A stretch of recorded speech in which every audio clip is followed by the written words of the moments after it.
Hello everyone, कैसे हैं आप सब। एक बार पुनः शिव कोचिंग क्लासेस पर स्वागत है। क्लास 12 फिजिक्स एनसीईआरटी में चैप्टर नंबर 6 चल रहा है, विद्युत चुंबकीय प्रेरण, जिसमें आज हम बात करेंगे स्वप्रेरण के बारे में। साथ में देखेंगे स्वप्रेरकत्व किसे कहते हैं। आप लोगों से गुजारिश है कि इसके पहले हमने जो भी वीडियोज प्रोवाइड किया है हमारे चैनल में प्लेलिस्ट बना हुआ है, क्रम से आप देख सकते हैं।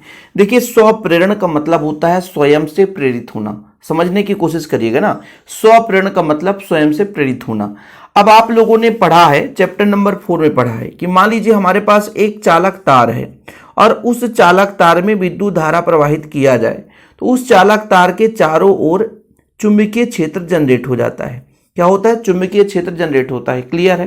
ये सबको पता है। यानी किसी चालक तार में विद्युत धारा प्रवाहित करेंगे तो उसके चारों ओर चुंबकीय क्षेत्र जनरेट होता है। चुंबकीय क्षेत्र का मतलब बच्चों, चुंबकीय क्षेत्र रेखाएं वहां पर उत्पन्न हो गई होंगी। ठीक है। अब यदि आप लोगों ने पढ़ा कि भाई फैराडे का नियम, कि यदि कहीं पे चुंबकीय क्षेत्र रेखाओं की संख्या में बदलाव हो, यानी चुंबकीय फ्लक्स में बदलाव हो, तो कहीं ना कहीं उसमें प्यारे बच्चों धारा उत्पन्न हो जाता है।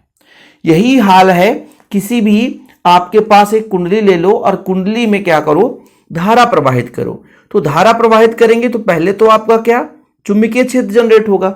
चुंबकीय क्षेत्र जनरेट होने से कहीं ना कहीं चुंबकीय क्षेत्र रेखाएं बनेगी और वो चुंबकीय क्षेत्र रेखाएं यदि बदलता है तो उसी में एक प्रेरित धारा उत्पन्न हो जाती है। ठीक है। यानी किसी कुंडली में विद्युत धारा के मान में परिवर्तन करेंगे, भाई धारा बदलेंगे तभी तो बी का मान बदलेगा, और बी का बदलना मतलब चुंबकीय क्षेत्र रेखाओं की संख्या बदलना, चुंबकीय क्षेत्र रेखाओं की संख्या बदलना मतलब चुंबकीय फ्लक्स बदलना।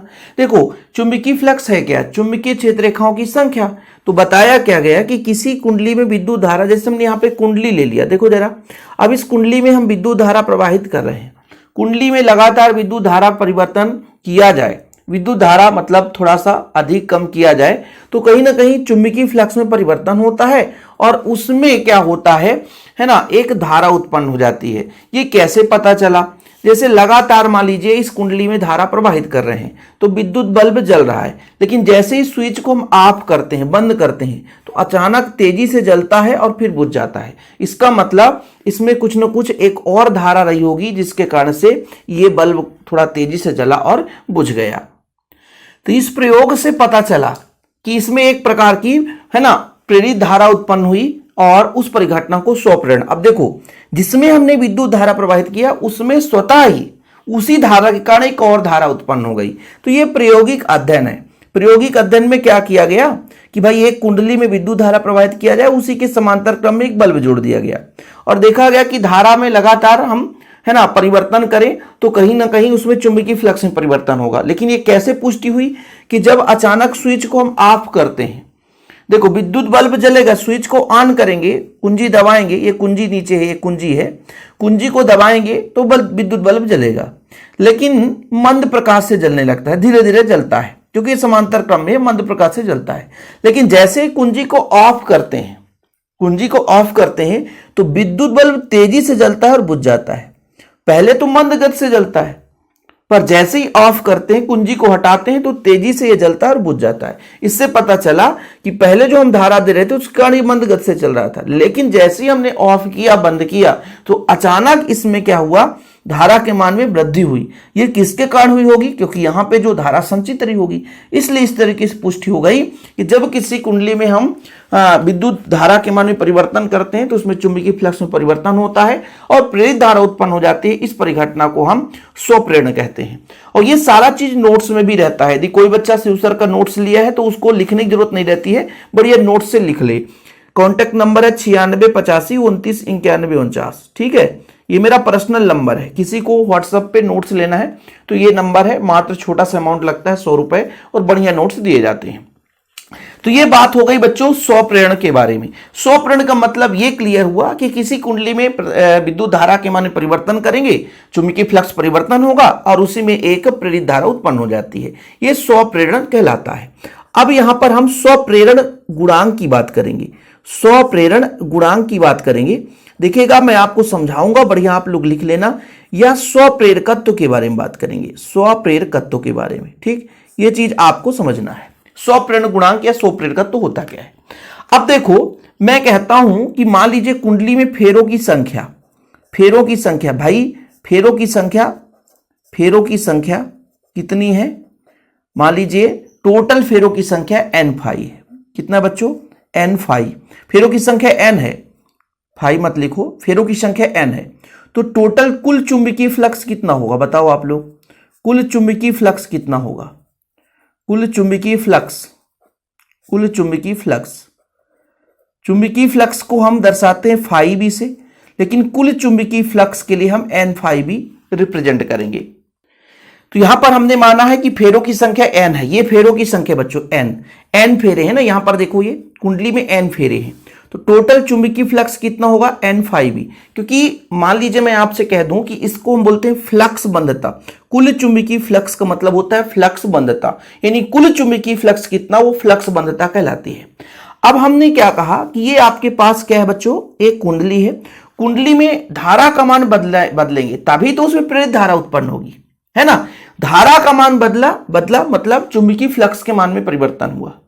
तो कहीं ना कहीं प्यारे बच्चों आप लोगों ने पढ़ा है कि कुंडली में फ्लक्स बंधता जितनी ज्यादा है ना परिवर्तन होगी, या फ्लक्स बंधता का मान जितना अधिक होगा, है ना, वो प्यारे बच्चों सीधा सीधा प्रेरित धारा पर कहीं ना कहीं प्रभाव डालेगा। यानी चुंबकीय फ्लक्स में जितना तेजी से परिवर्तन होगा वो प्रेरित धारा पर डालेगा प्रभाव।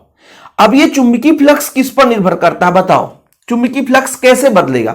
जब इसमें जो हमने धारा प्रवाहित किया है, जो हमने धारा दिया है बच्चों, ये जो धारा आई है उस पर डिपेंड करेगा।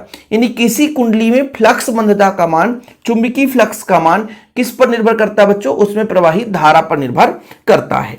इसलिए मैं आपसे कह दूं कि n फाई बी का मान जो है वो किस पर निर्भर करेगा बच्चों? वो धारा पर निर्भर करेगा। किस पर निर्भर करेगा? धारा पर निर्भर करेगा। समानुपाती हटाते हैं तो एक नियतांक लग जाता है, तो आपका n फाई बी बराबर कितना हो जाएगा? एल आई, जहां एल क्या है?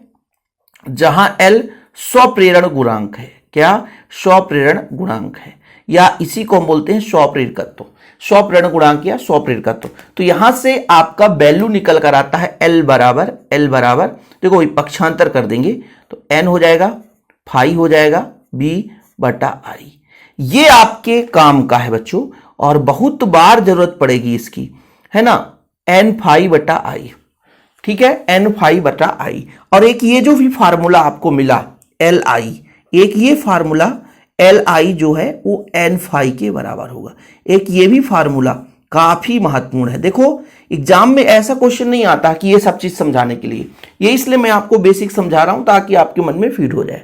क्वेश्चन आ जाएगा स्वप्रेरण गुणांक की परिभाषा दीजिए, स्वप्रेरकत्व की परिभाषा दीजिए, स्वप्रेरण क्या है, इन चीजों पर क्वेश्चन आता है जो कि आप लोगों से बनेगा, उम्मीद करता हूं। जब मैं आपको समझा रहा हूं कि भाई एकदम बेसिक से, अभी मैंने क्या समझाया कि एन फेरे हैं, टोटल चुंबकीय फ्लक्स एन फाई, और ये जो चुंबकीय फ्लक्स है किस पर डिपेंड करता है? धारा पर, धारा के समानुपाती होता है। समानुपाती हटाया तो जहां स्वप्रेरण गुणांक है, ठीक है, समानुपाती नियतांक है, हम कह सकते हैं कि एल एक आनुपातिक नियतांक है जिसे कुंडली का स्वप्रेरकत्व या स्वप्रेरण गुणांक कहते हैं, इतना याद रखिएगा।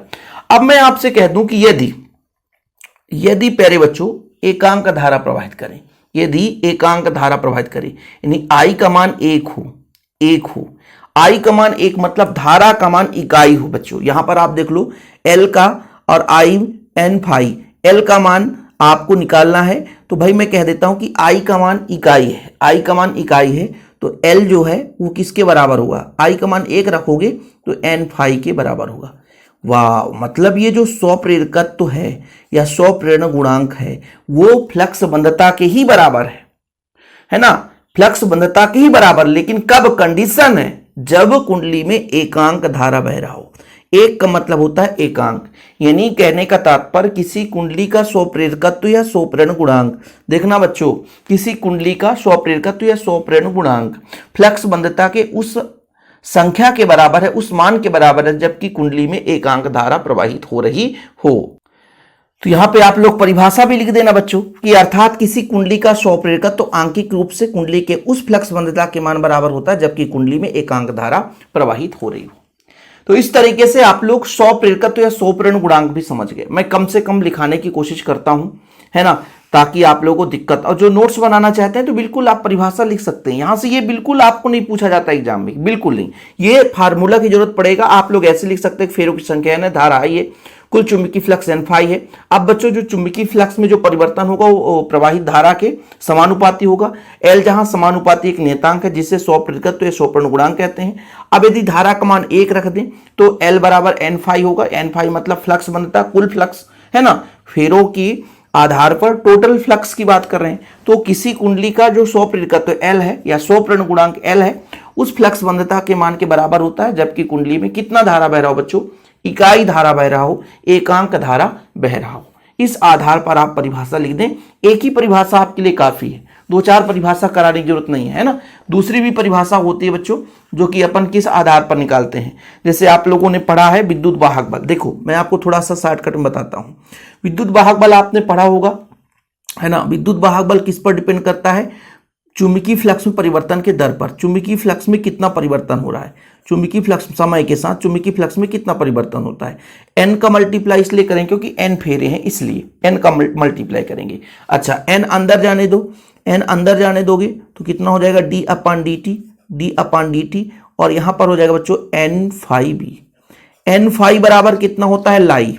आप लोगों ने पढ़ा है कि नहीं, देखो जरा, ये देखो, तो आपका हो जाएगा minus D upon D T, और यहां पर क्या कर दोगे, एल आई। अब बच्चों आप क्या करो कि एल को बाहर ले लो, एल को बाहर ले लो, तो अंदर कितना बचेगा, D I upon D T. एक ये भी फार्मूला आपको मिल चुका है जो कि आपने अगले चैप्टर में देखेंगे भाई कि विद्युत वाहक बल का ये जो फार्मूला कहां से आ गया। किसी कुंडली के लिए विद्युत वाहक बल और धारा में संबंध आ जाता है, किसी कुंडली के लिए अगले चैप्टर में आपको देखने को मिलेगा, ये अगले चैप्टर में आपको देखने को मिलेगा, पक्का देखने को मिलेगा, ध्यान रखना।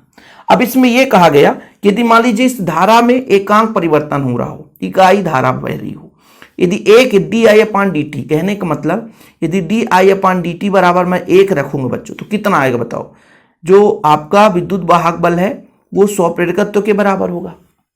बस यही परिभाषा निर्धारित हो जाती है कि किसी कुंडली में 100 प्रेरकत्व का मान, एल का मान विद्युत वाहक बल के उस आंकिक मान के बराबर होता है जो कि धारा परिवर्तन की दर इकाई होना चाहिए, है ना। यानी धारा परिवर्तन की दर इकाई होने पर कुंडली में जो भी विद्युत वाहक बल उत्पन्न होगा वही उसका 100 प्रेरकत्व या 100 प्रेरण गुणांक कहलाता है। तो ये आप लोगों के मन में ये जो फार्मूला है उस आधार पर इसकी परिभाषा भी हम दे सकते हैं, ठीक है। याद रखिएगा बच्चों, कई बार क्वेश्चन पूछा जाता है। अच्छा, यहां से एक क्वेश्चन और पूछ देता है, 1 हेनरी की परिभाषा, 1 हेनरी की परिभाषा, जैसे मैंने आपको बताया, जैसे देखिएगा बच्चों, आप लोगों ने पढ़ा, अभी क्या पढ़ा कि भाई हमने देखा कि विद्युत वाहक बल जो है L D I upon D T के बराबर होता है, ठीक है। ऋण चिन्ह हटा देते हैं, कोई दिक्कत नहीं है। अब मैं आपसे एल बराबर बोलूं कि एल बराबर कितना होगा, तो विद्युत वाहक बल ऊपर कर दो और नीचे धारा में परिवर्तन कर दो। क्या बात, देखिएगा, समझिएगा, यहां से एक परिभाषा जनरेट कर रहा हूं 1 हेनरी की। मैं आज लिखाऊंगा नहीं बच्चों, सिर्फ समझाऊंगा, ठीक है। आप लोगों को लिखना है, आप लोगों की जिम्मेदारी है, ठीक है। अब मैं आपसे कह दूं कि विद्युत वाहक बल 1 वोल्ट, ठीक है, विद्युत वाहक बल कितना, 1 वोल्ट, और उसमें धारा में जो परिवर्तन है 1 एम्पियर प्रति सेकेंड, 1 एम्पियर प्रति सेकेंड, तो आप यहां पर क्या लिखोगे, 1 वोल्ट, क्या लिखोगे, 1 वोल्ट, और यहां पर क्या लिखोगे, 1 एम्पियर, 1 एम्पियर प्रति सेकेंड, 1 एम्पियर प्रति सेकेंड। तो 1 से 1 कटेगा बच्चों, इसका मान आ जाएगा 1 हेनरी। क्या आ जाएगा, 1 हेनरी, ठीक है, 1 हेनरी आ गया।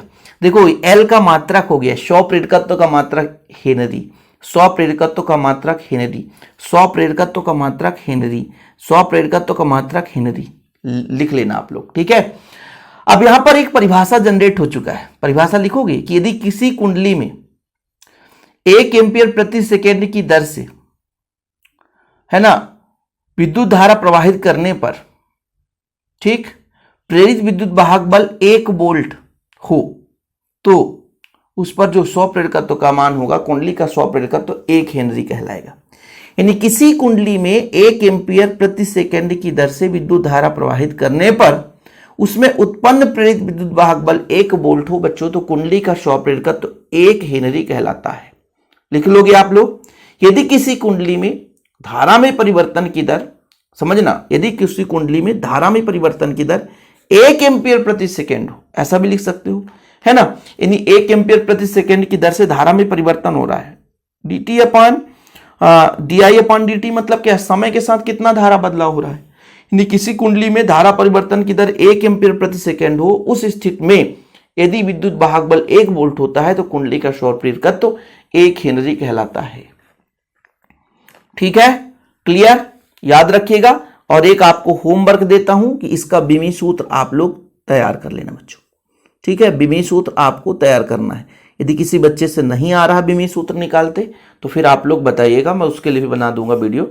मैक्सिमम बच्चे क्या करते हैं, याद कर लेते हैं। आज एक छोटा सा ही वीडियो रहेगा और नेक्स्ट लेक्चर थोड़ा सा बड़ा लेक्चर आएगा। हाँ भाई, आप लोग इसे जरूर अच्छे से तैयार कर लेना। आज पूरा बेसिक था, स्वप्रेरकत्व, स्वप्रेरण गुणांक, ये आपके मन में फीड कराना जरूरी था। ठीक है, वीडियो पसंद आए तो लाइक करके शेयर करिएगा। जय हिंद।